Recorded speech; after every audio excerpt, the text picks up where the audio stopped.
the travel stuff, Coochie, which is what you brought up in Discord. So I'll give you the straight and narrow. I think it's pretty simple. It's not hard. It's a mix of speed, like push travel, right? And so I would say it's simple. When you start out, you're definitely on that first night. You want to establish that they're traveling. You're probably not going to encounter most, something like combat, outside of a city right away. It's okay to have an encounter with a merchant coming towards the city that, running into people on your way out of the city. That could be common, right? That you're running into people that are traveling to the city and just getting there. So you could run to a merchant, people on their way there, people that you might have even heard about in the city, like these guys are going to be here soon, and here you are encountering them before they even arrive when you leave. That can be okay. So like a social encounter. So you don't just speed through the day. And on that first night of camping, I like to establish that first day out, and then you're not going to slow down. Like you're going to slow down, but you're going to camp. We're not going to speed up the process too much, right? Now, of course, common sense. I don't count every moment of the day. I'm not real time in that way. So it might be like you travel out for 2 hours. I'll say 2 hours go by. You run to somebody who's on their way. Maybe it's 3 or 4 hours. You run to somebody coming towards the city or the town. That could be the social encounter. If we're skipping that, I might say, okay, most of the day has gone by. Like, you know what I mean? You're going to get to the point of you are looking for a place to camp. We're going to establish that you're looking for a spot to camp. Maybe even quickly go over the details of establishing what that camp is, like where you're going to do it. And I'm going to ask you some details because I'm going to make that important, even on the minute nights, because some nights it could be that you're under threat. And I want to get you into a routine. And so I want to play poker face here. And that's for your sake as a player, right? Poker face means I'm going to ask you details even when it's not necessary, just so you don't think like, oh, tonight's fine. And other nights when I ask you details, oh, there could be an encounter. Like I don't want to give that away. So I want this the same routine. Where you're going to camp, how safe you're going to be, and find a practice that you like. And we'll talk about the area and whatnot. Once the camp is pretty much set up, and it won't be like I step through everything, but it'll be like, we're going to set up here. Okay, you guys do this. You could do this. Camp is going to set up. You get a fire going, stuff like that. I'm not going to, stress a lot of things. On that first night, I definitely want to encourage some time to talk about what you're on your way to do. What things you figured out in the city. It's almost like let's look at the time you be in the city or the town doing stuff, talking to people, purchasing stuff, and what you plan to do, maybe the job you're on. Let's establish a conversation. It's another chance for players to practice, especially early, especially if this is the start of the campaign and this is your first trip out. But this routine can continue no matter what part of the campaign you're at. Whenever you're leaving, I want to establish that first night is, let's have an overview with the characters talking. Sorry to be all over the place, Coochie, here with the traveling thing, but so I'm getting you step one here. Leaving, I want to get a little bit of skip time, maybe to a social interaction, but yes, I do want to have that first camping night. In most D&D games, you're not just going to continue to travel, because outside the town or the city, this is the medieval fantasy world, the wilds, and you never know what you're stepping into.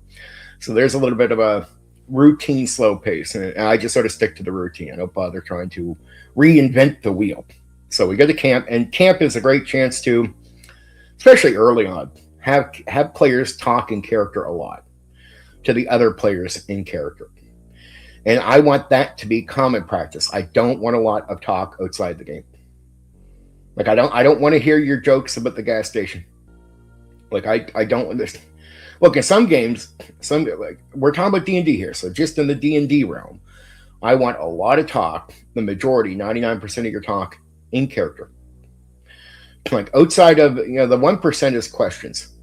And as long as they're not silly questions, because I don't count every question as mother may I, right? But clarifying things in that I think are quite good, just to make sure we're all on the same page. But outside of that, I want most talk to be in character. And so it's great to establish that. Plus, the more you talk to each other in character, the more comfortable you are talking to other people in character. And the more comfortable you guys are as players talking in character, the more you establish a comfort of teamwork. Like, you're not military people, we're average people, right? But one thing you know about the military is comfortable, straightforward, direct, comfortable, communication where you know what lines you can press, what you can say to people, the comfort to be able to tell a joke without people being offended because now they know each other. Establishing that type of level of understanding between characters and the people playing them, the more you get that talk going, the more that gets established, and that comfort becomes a thing, and that communication becomes really effective for later teamwork when you just got to say to each other how it is for the sake of getting forward, like doing something, right? So that first night is get to that, and then it's like, okay, how do I speed through travel beyond that point? It's a mix of things. Like, what I do is I look at, like, you might have skills for hunting and other things. There might be scenery that's going to be specific to lore or interest or me wanting to create a feel.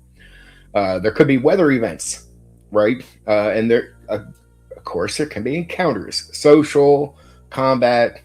And so all of these type of potential things that could happen, from hunting to the scenery to let you get to know the setting a bit more. Sometimes it could be lore, sometimes it could be for a feel. I'm going to count these as little events that I want to make happen. When I have them happen, I'm going to zoom in, but during the time they're not happening, a lot of it is going to be a sort of sped through. But once we get to it, and I get to the part where it might be a scene, it could even lead to lore, it could be for hunting, it could be a church, so it could be a random place, it could be a weather event, it could be the encounter, social or combat. I'm not going to just rush you usually just straight into the encounter, straight into somebody, straight into this, or straight into anything. What I do is I go, so many hours go by, and then we're going to zoom in. And that zoom in time is also going to give you time to talk to each other while you travel. So zooming in, once I zoom in, I don't mind. That's a little bit giveaway to the players that something is going to be coming in.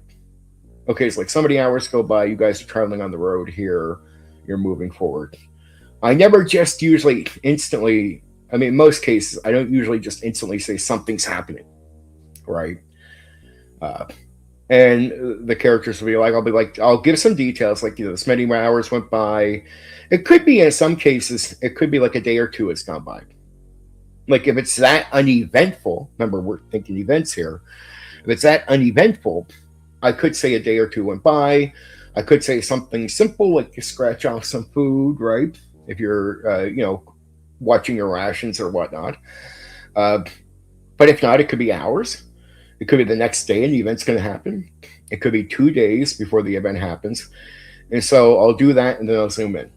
And basically, you're going to play out that part. You're going to ride by the thing, and I give you details. You can go check it out. You can go check the church out. You can go hunting. You can deal with the weather coming in, because that's going to be an event. You can deal with the encounter. You can deal with that. We're going to play that out. Once that's played out, it could be, okay, we're going to lead. I'm going to speed up a few hours, maybe to camping or to whatever's next. And then, of course, it could be like, okay, you're heading back out in the morning. Maybe, to make sure you're prepared for the next so many days or something. It could be preparation time, talk in the morning. It's all about a balancing factor here, right? And again, if we go back to non-eventful things happening, unless you choose to want to tell me, like, as a player, you can also say to me, okay, Game Master, DM, for the next 2 days, because I don't think anything's going to be happening. You purposely want to use your herbal skill to look for herbs. You want to go out of your way for the hunting thing, right? If something's not obvious, you're really going to ride your horse out, every so often away from the group, enough that you can see them, but just to see if you can see something far off. Really pushing for the hunting, even if I'm not, just saying you might spot something off by, like, creating an event for you, right? So there's many ways you can really drill your skills at me. I mean, sometimes I might just say you're running by herbs, but I'm going to assume you're just traveling normally, and then I'll make that an event. If you want to go to your way for looking for stuff, you can notify me, and I'm willing to improvise stuff like that in through dice rolls, decisions, and whatnot. So the players can also inject themselves into wanting to do stuff, right? So if they can come up with something using a skill or whatnot, if they're looking for something specific, they can inject. In some cases, they might not find anything.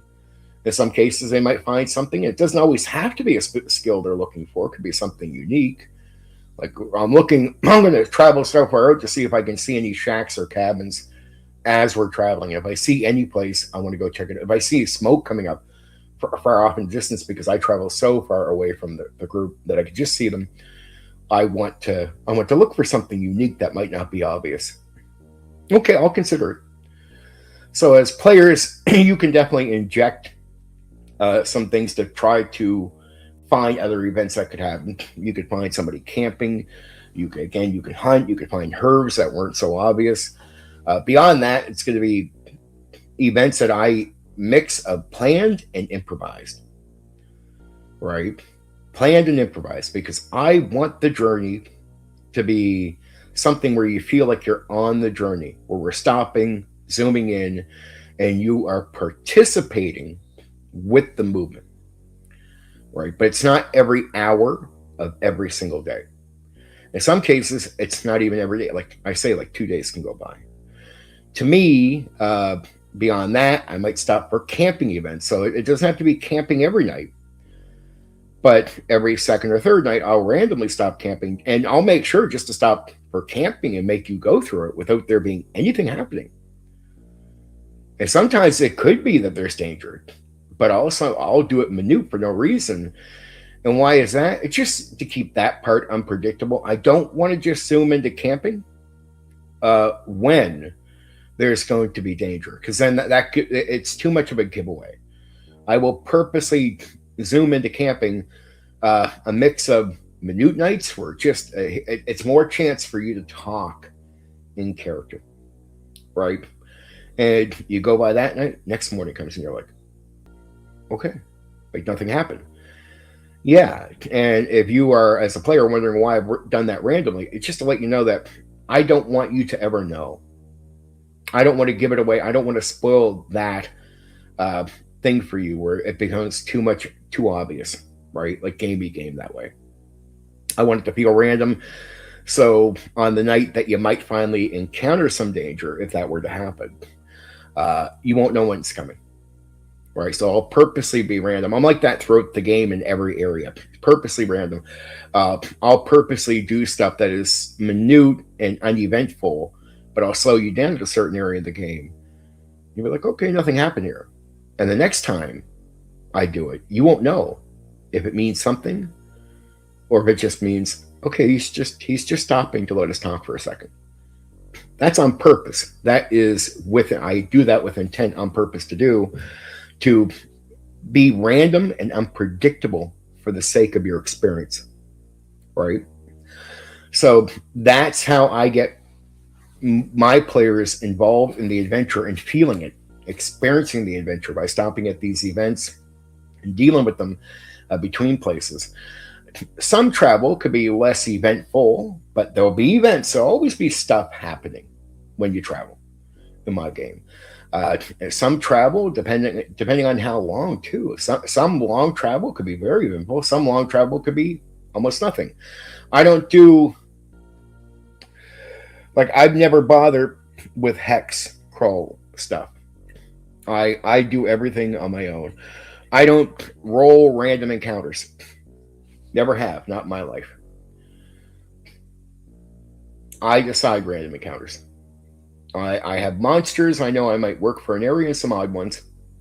And I'll be honest with you, Coochie, and it's worked for me over the years because I'm such a random guy that my mind takes care of randomness. And if I really get off the wall, I'll maybe put a minor dice roll to myself, some type of high or low roll, to pick which odd monster I might use or odd situation. But I'm random enough just to be random and then I'm good enough to I get at myself to not be repetitive.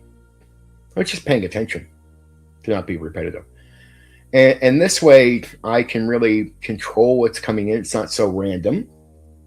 And a lot of what I'm going to do is going to feel planned, but in a good way. See, you'll never know what's the random encounter and what might be a planned encounter in the game. Right?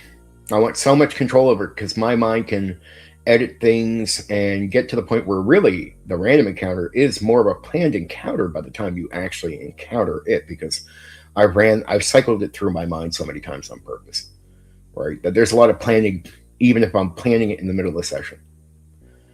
And that is to make it feel so you don't know.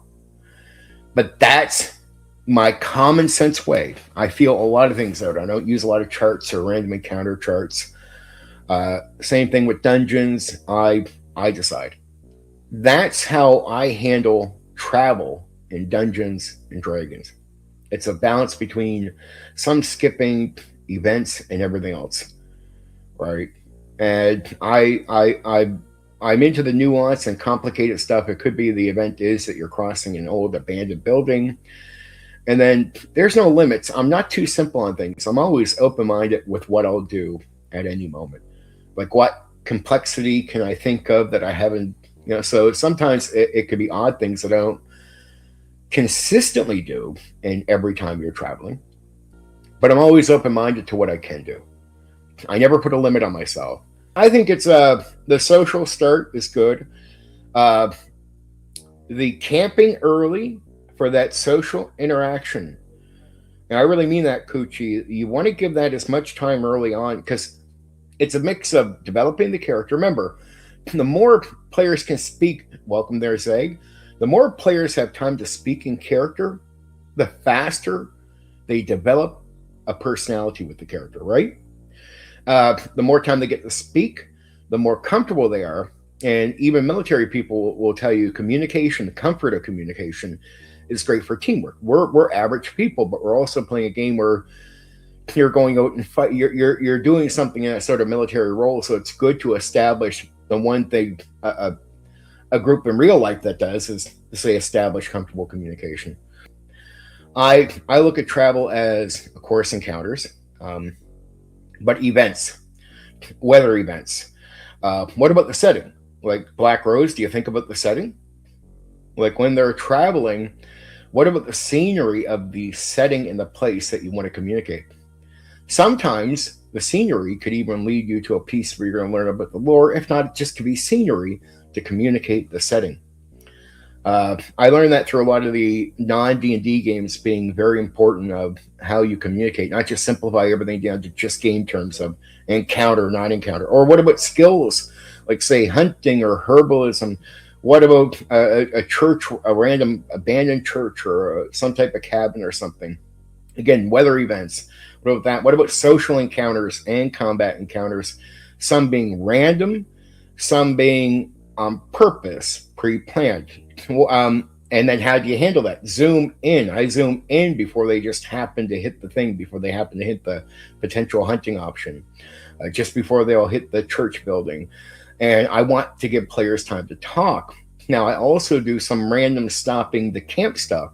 Okay, 2 days go by, so there's no events happening, but we're going to stop and do some camping. Sometimes the camping is minute and nothing happens because I want to be unpredictable and random, right? And yes, I've seen your response there, Coochie. I hope that really does help, because I know you're going to go game for tonight. And if you're doing D&D, I think my way is really a wise way to do it, because it's so many benefits. Briefly, how surroundings shift from urban to rural farmstead, describing how the past signpost. Yeah, I mean, that stuff I do, of course, too. But it's so much nuance to it, man. That's why when people ask me a question, because I bring so much nuance to my approach to everything. And there's so many different games that do travel in unique ways, right? They do travel in unique ways. And you know me, Black Rose. What I do is when I go outside of D&D especially, I carry a lot of concepts and demands from other games back over to D&D, because I like saying some games outside of D&D, just saying what the sky looks like, certain mountains, sort of scenery, like setting, reminding, say, not just a change in, say, signs or something, but the change of scenery. You're going from a forest to this because there's different, like a different biome or something like that, right? Making that very important to notice, and beautiful things, like beautiful scenery, like just randomly like that. Now, I'll do a mix of stuff like that where there's no encounter at all.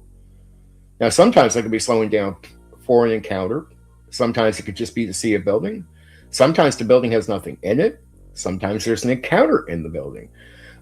When I stop to do random camps, it's not every night, but when I do random camps, it could be one night is minute. You'd be like, "Oh, we just talked tonight. You just wake up in the morning." Yep, that's it. Like, okay.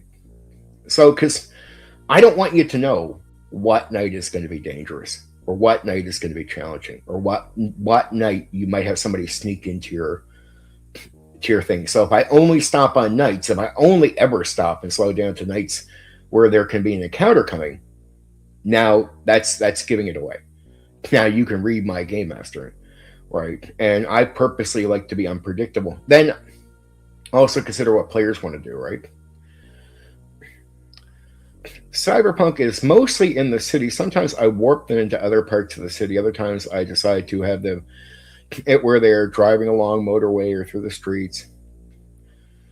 Well, it's. I hope some of these concepts should make sense even into the city. I know exactly what you're saying, and it's not too far off what I'm saying. It's like I won't warp it. If you get what I'm saying, like it's like, let's say, okay, it takes you an hour to get from here to here. You arrive at the place. Sometimes I might just do it for socializing. And there's no reason to have just slowed it down a bit, but I'll be random. Sometimes I'll randomize that, and there might be a threat, right? But again, that's the unpredictable part. When do I slow it down? Do I only slow it down for a threat? No, I'll purposely slow it down sometimes for minute reasons. But when I'm running Cyberpunk, it'd be like, okay, it takes you an hour to get here. Oh, there can be.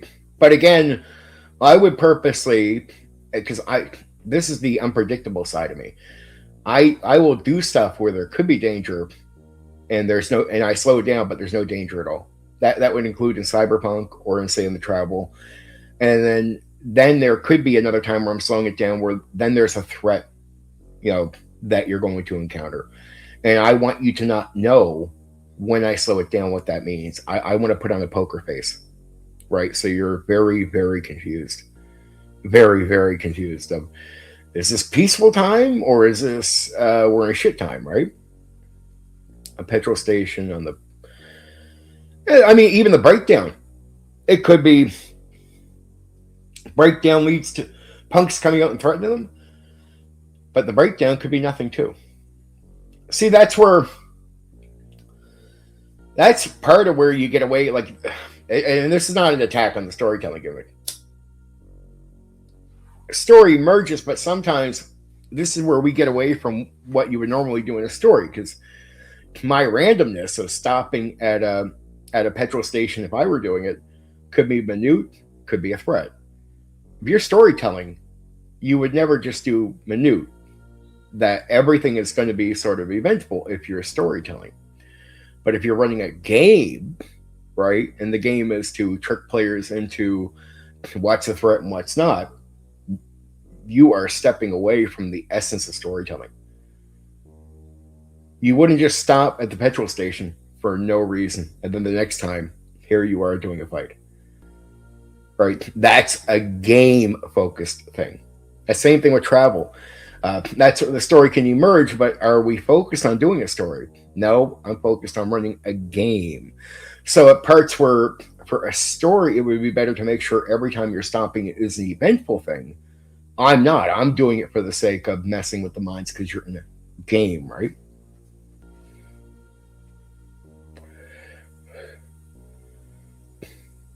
Yeah, and the great thing is, I'm glad you totally make sense of it. The great thing is you leave your players not knowing when something's going to happen.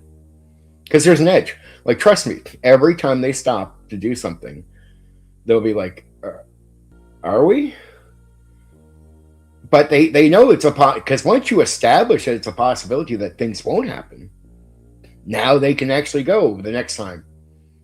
If something happened, and this will carry over to future gaming with you as long as you're consistent with this randomness, right? And don't just go, one stop is clean, next stop is encounter. Sometimes I'll do 2 stops that are clean, right? And you're like, okay, nothing so far. 2 camps, completely peaceful. And then maybe the third one is an encounter. Or maybe it's another nothing.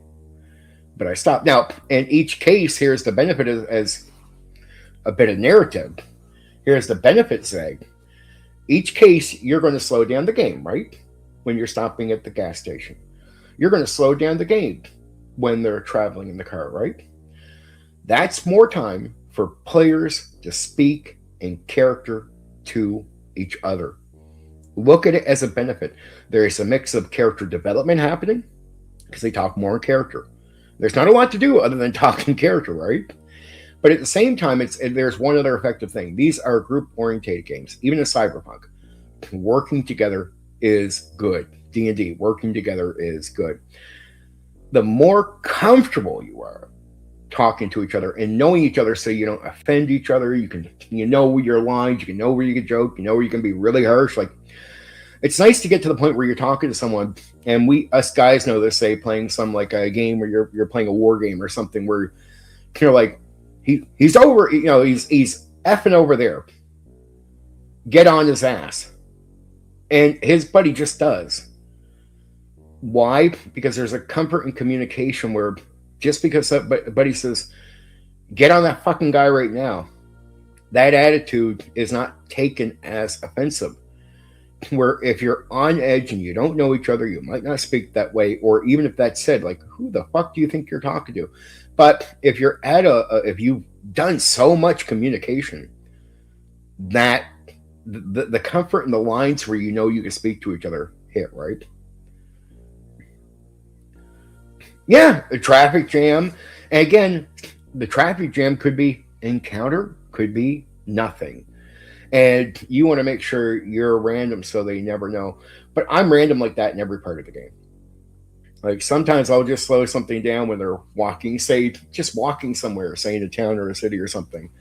Okay, you guys are walking over here. This is what you see. And there's no eventful thing happening for me to have stopped and tell them they're walking and they can look around. And they know they're now in real time. They can talk to each other. Sometimes, again, like we said, it might be, okay, you take an hour and you reach the merchant, the business that you're looking for. Okay. It's just keeping yourself in check. If you don't want to be repetitive, just pay attention to what you're doing. That's all you got to do. Same thing with, I don't bother with random encounter tables in D&D. It's just making sure I'm on myself, right? I pay attention to what I'm doing. So I find that to be, as long as you keep yourself in check, I've done this for so long, I just don't feel the need for charts. Same, and then this type of thinking, this type of free thinking your feelings as a game master works in so many different games too. Like, it will be an established good skill to pick up, not just in D&D, but I mean, almost every game. Almost every game will benefit from you putting yourself in check so you're not repetitive, but also you being random. There's not too many tabletop role-playing games that aren't benefited by it.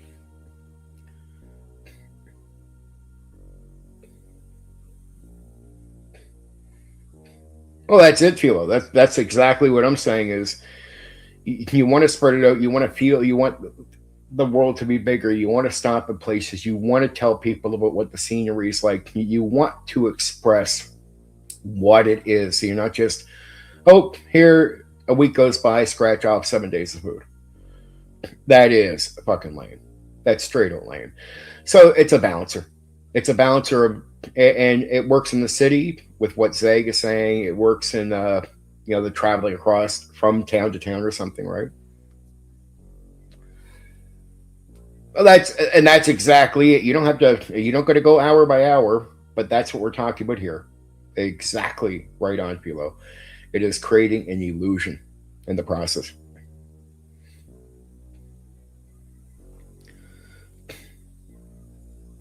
And that's it.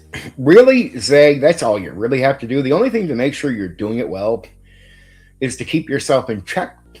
Like, pay attention to your actions and what you're doing so you don't become repetitive or repeat a certain pattern. Right? The second you think you're on a pattern, break it on purpose. Like, just intently. Like, oh, it was peace and then action. Peace and then, okay. Now I'm doing the peace and action thing too many times. Okay. All right, peace, or maybe action, action, action, and then finally peace. Right? It basically it's just knowing to pay attention to yourself. And a lot of guys don't think of it that way. They just think, well, what if you're repetitive? That's what the charts now don't do. It all it does is you got to just watch yourself. It's it.